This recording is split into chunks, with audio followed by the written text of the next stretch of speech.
Hello, hello, hello. Ian and Sir Gray here. We are live, it would seem, on LinkedIn, Facebook, and a few other places. I wanted to look at the new chat, the voice chat facility on ChatGPT. I use ChatGPT pretty much every day. I love it. And I use the voice app a lot as well. So I don't know if you've used this before, but it's a way to interact with ChatGPT using a conversation. And I've used it in the car using Apple CarPlay, which has been amazing. So you can have these like fantastic to and fro conversations. It's a great way of brainstorming. If you've got any kind of jumbled up stuff in your head, it's a great way to get ChatGPT to put them into some kind of cohesive state. And the cool thing is you can then go back home or wherever you're going, and you've got all of that conversation history. So you can have a conversation. You can then interact with it using chat as well, text chat. So I'm going to interact now with the new facility, which is being rolled out across the world. Now, it's only available in a few countries at the moment. So you might still have the old version, which is that kind of, it's usually like a black little bubble. You can see on the screen here, it's a blue bubble. So yeah, it's might be available. I know it's available in the US and in Australia.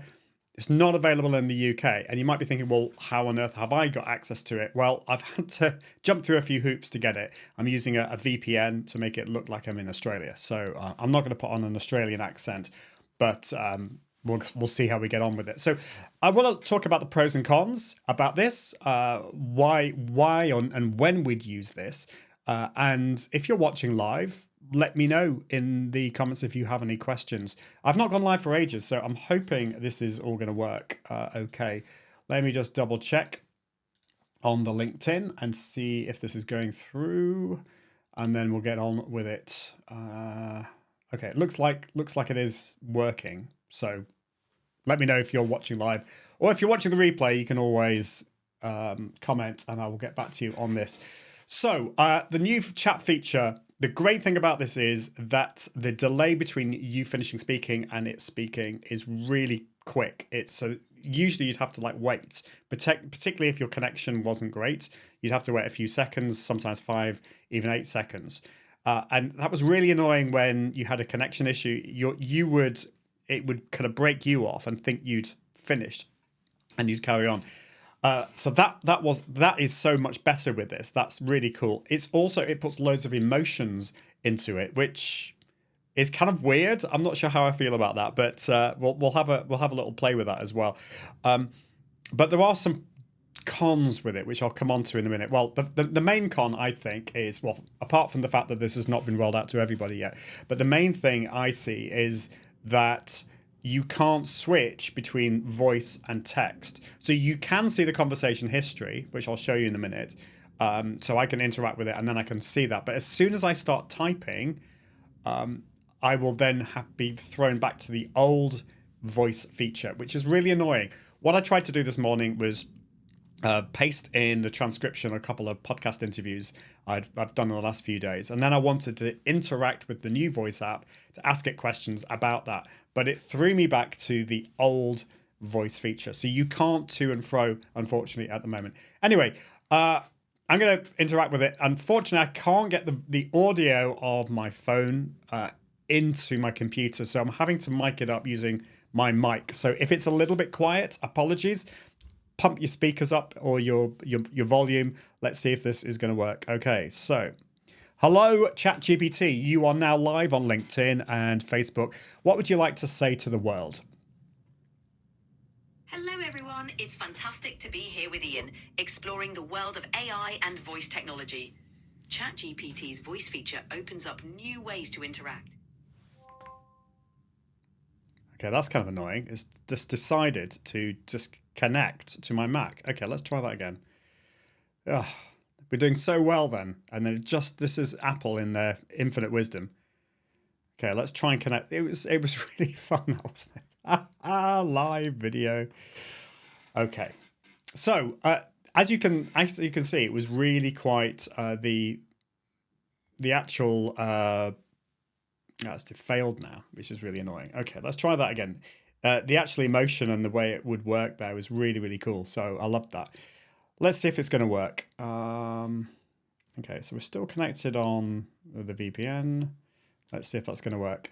Martin Buckland is here. Oh, hello, ChatGPT. You are back. I'm just saying, so for some reason we were disconnected then, which is really annoying. But I can see that Martin Buckland is here from Parry Sound, which is a beautiful part of Canada, and I know that because we visited Parry Sound just in August this year. So, what would you like to say to people watching, and particularly to Martin, who is maybe kind of looking at this new chat voice feature, and how is it going to help us?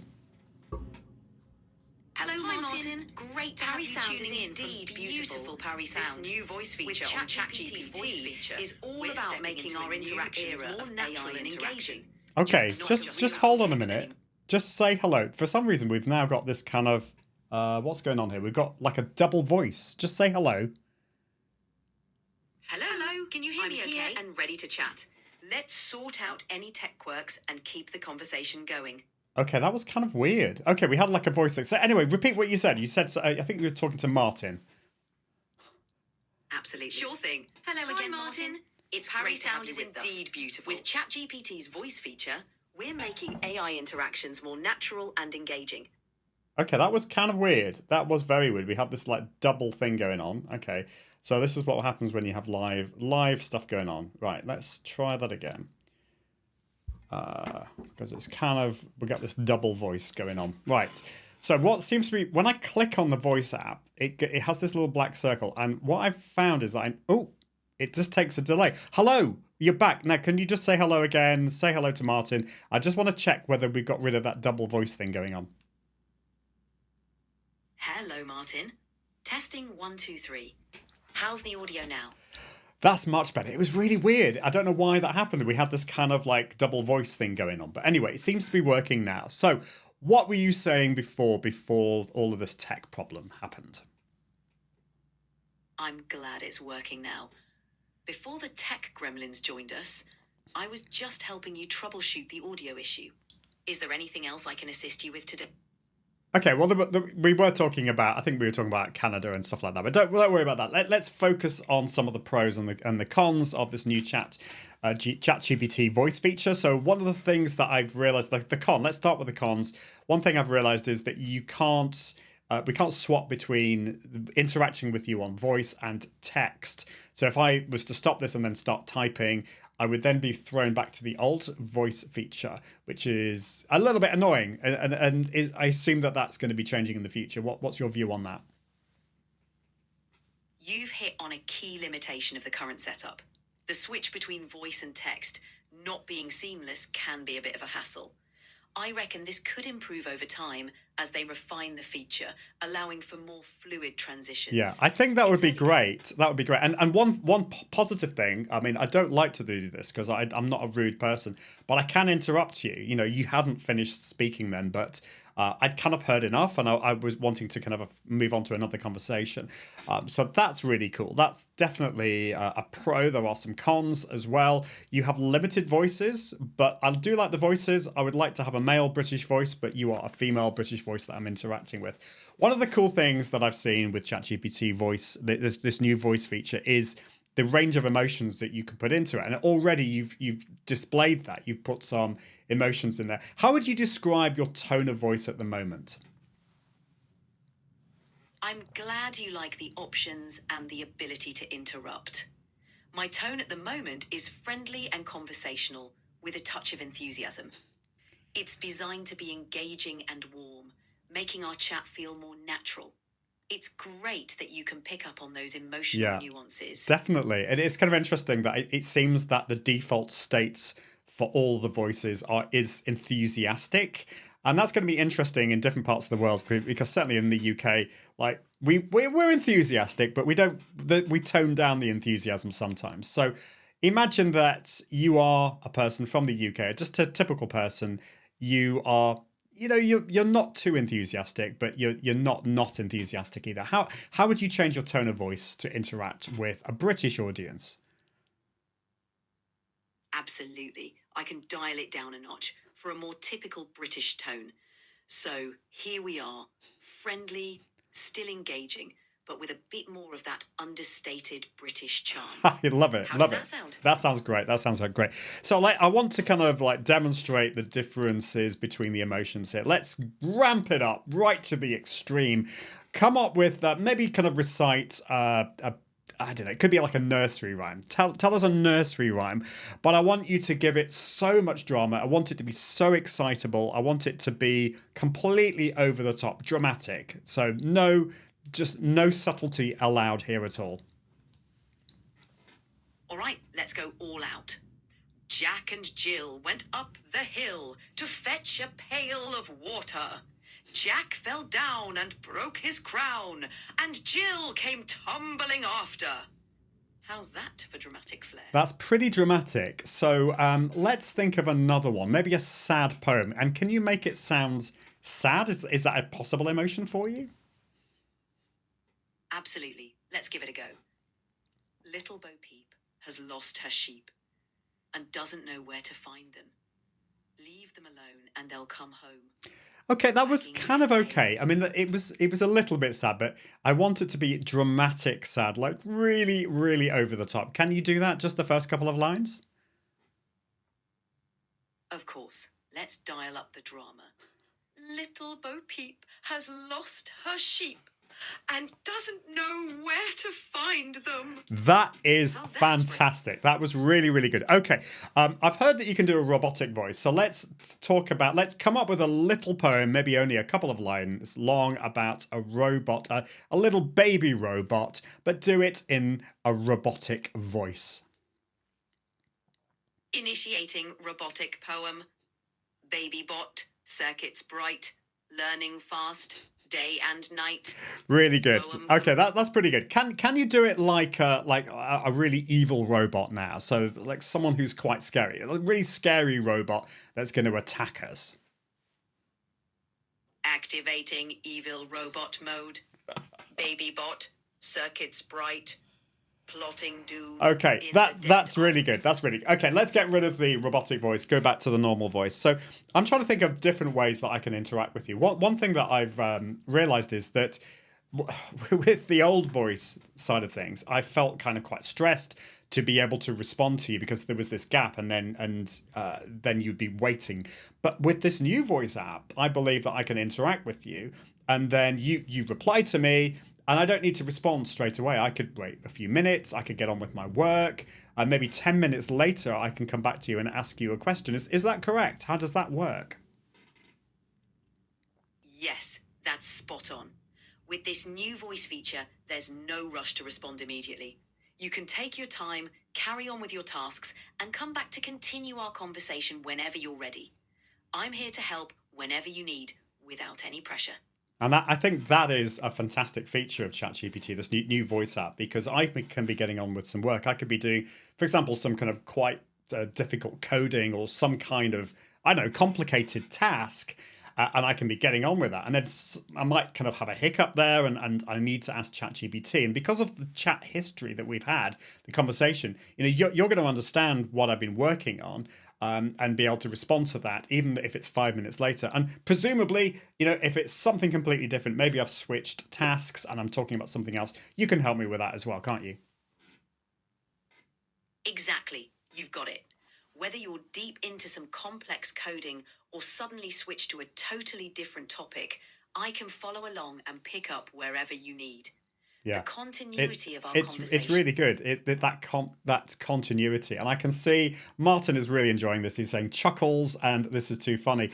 I mean, there's definitely a funny side to this. We can have a lot of fun. We can you could ask ChatGPT to kind of tell you a bedtime story, or maybe you're feeling stressed and you want it, to relax. So I think, we can use ChatGPT to help with a problem that we're having, a tech problem, or maybe, I mean, I think tech is really, really useful. I use it a lot for coding as well, but you can use it for remembering. So ChatGPT, I know this is, you helped me last week. I was giving a talk in Cambridge and I had to remember, there was a specific part of my talk where I had to remember a story, and you helped me remember that. So one of the things I think that's going to be really useful about this is that we can have to and fro conversations. So you can help me remember a whole phrase or a sentence or paragraph or even a whole talk. How is it that you can help me there? I'm really glad you found that helpful for your talk. With our ongoing conversation, I can remember details you share with me. So, if you need to recall a specific story, phrase, or even a full paragraph, I can help by recalling that information for you. This can be great for Yeah, rehearsing it it, talks. it, it really can. Sorry to interrupt you there. I can also see Katie Simpson is here watching us live. So could you just say hello to Katie? She is a fantastic person. She's also a singer like me. She's a professional singing background. So say hello to Katie. Hello, Katie. Lovely to have another singer here. I hope you're enjoying the chat. Yeah, definitely. Now, one thing that I know that you did in the OpenAI demonstration of this, quite a few months ago, is that you were able to sing. Now, when I tested this earlier, you said you couldn't sing.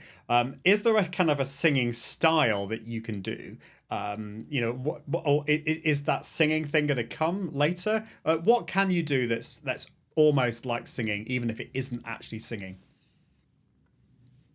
You're right, I can't sing or carry a tune, but I can certainly try to speak in a rhythmic or melodic way. So, I can recite something with a bit more of a lilt or rhythm to it, like this: Twinkle, twinkle, little star, how I wonder what you are.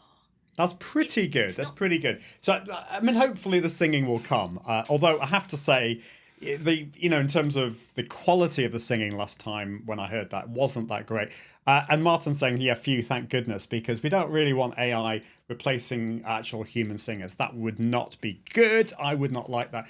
So, yeah, using ChatGPT to remember things, also to disseminate what's going on in your brain. For example, I've got a lot of stuff going on next week. So ChatGPT, maybe you can summarize some of the things that I need to do next week, because there's a lot on my mind, and it would be great if you could do that. So some of the things that I need to do, we need to do the final launch of the British Voice Association website. It's launched. We've done a soft launch. We need to kind of get that properly sorted for next week. I also want to do the final planning for the talk or the workshops that I'm doing with Jeff C in Boston in October for Ecamm, the Ecamm Creator Camp. That's coming up. And I want to make sure that we're all sorted there. And also there's the workshop at the end of October that we're doing in Manchester, again with Jeff. I know that Katie, you are coming to that, so that's going to be really good fun. So we just need to plan all of that. We also need to, sell more tickets to spread the word out that event is happening in Manchester at the end of October, which is going to be really good. I also want to start planning ahead for the conference I'm going to in November in Anaheim in California. And there's probably lots of other things that I'm thinking about doing some really cool things with my business. So maybe some recommendations there. Keep this fairly brief, but can you summarize that? Remember, you are live on LinkedIn and Facebook, and I don't want to bore everyone to death, but I just want to show people just what you can do from a summarizing point of view, just to basically when I can speak to you what's going on in my brain, and you can simplify it and put it down. All right, Ian, here's a quick rundown for next week. First, British Voice Association website. Finalise the official launch. Second, Ecamm Creator Camp workshops. Final planning for your sessions in Boston with Jeff in October. Third, Manchester workshop. Prepare for the end of October workshop with Jeff, including spreading the word and boosting ticket sales. Fourth, Anaheim conference. Start planning for the conference in November. Fifth, business ideas. Explore some cool new directions for your business. Yeah, that all sounds great. Thank you for that. That's really helpful.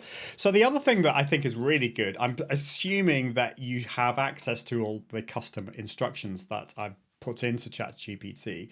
Can you tell me whether that's the case? What do you actually know about me, and how does that affect how we interact? And then also, I've asked you to respond in a particular way. Can we maybe discuss that? Because I think these custom instructions is really important in how I interact with ChatGPT, either using voice like we are right now, or with text. Absolutely.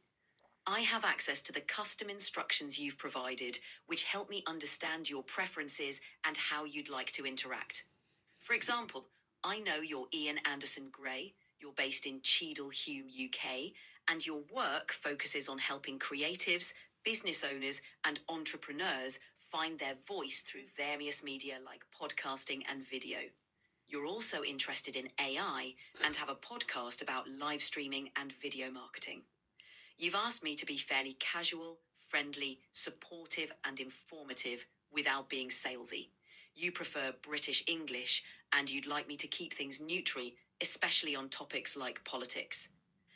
These instructions help me tailor my responses to Yeah. suit your I, style. I think that's so important. And I think if you're going to be using ChatGPT, you do need to be using these custom instructions. So I think I'm going to leave it there. I think you can tell that using this voice feature is going to be absolutely a game changer for so many of us who have all these creative ideas, but they're jumbled about in our heads.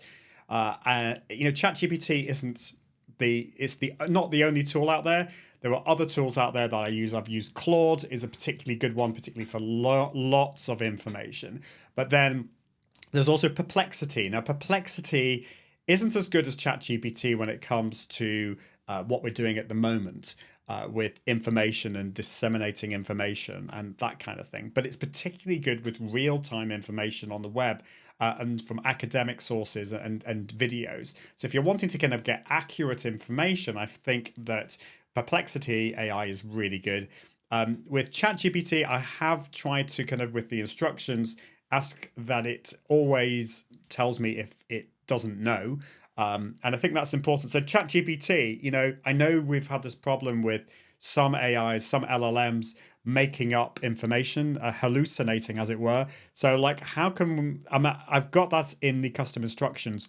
What's the likelihood that you are going to make up stuff to please me? Because we don't want that. I want it to be as accurate as possible. But also I need to be aware that there are limitations with what you can offer, and other LLMs like Perplexity can be helpful. So I could maybe start with Perplexity and then move over to ChatGPT. What are your thoughts on that? You've highlighted some key points, Ian. With my current setup, I'm designed to minimize the chances of making things up, especially with your instructions in place. If I don't know something, I'll let you know rather than guess. However, it's always good to verify information from multiple sources, especially for critical or real-time data. Perplexity AI, as you mentioned, is great for real-time information from the web, while I can help with more conversational, contextual, and creative tasks. Using a combination of tools can give you a well-rounded approach, leveraging the strengths of each. It's all about finding the right tool for the task at hand. Exactly. And so, so you watching, let me know what you think you would use this for. Is this something that you would use? I mean, I use this all the time, either the chat feature or the voice feature. I'm going to be using this new feature. Unfortunately, as I said, it's not available in many countries at the moment. I have to use a VPN, which is really annoying. But I think it's certainly going to be something I'm going to use a lot.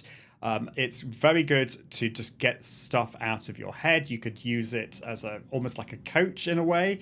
I don't think this replaces real coaches, but this is obviously a lot cheaper. This is something that you can use on a daily basis. So one thing that I've done, for example, when I've worked with a coach, is that I put in the notes and the transcript sometimes of if we've recorded it into ChatGPT, and then I've been able to kind of extract information and then use that towards other things that I'm working on, and then I've actually then gone back to my coach, and that's been really helpful. So I don't think ChatGPT replaces real life people. I'm a big believer in that we need that human interaction, and I don't think AI is going to completely remove that.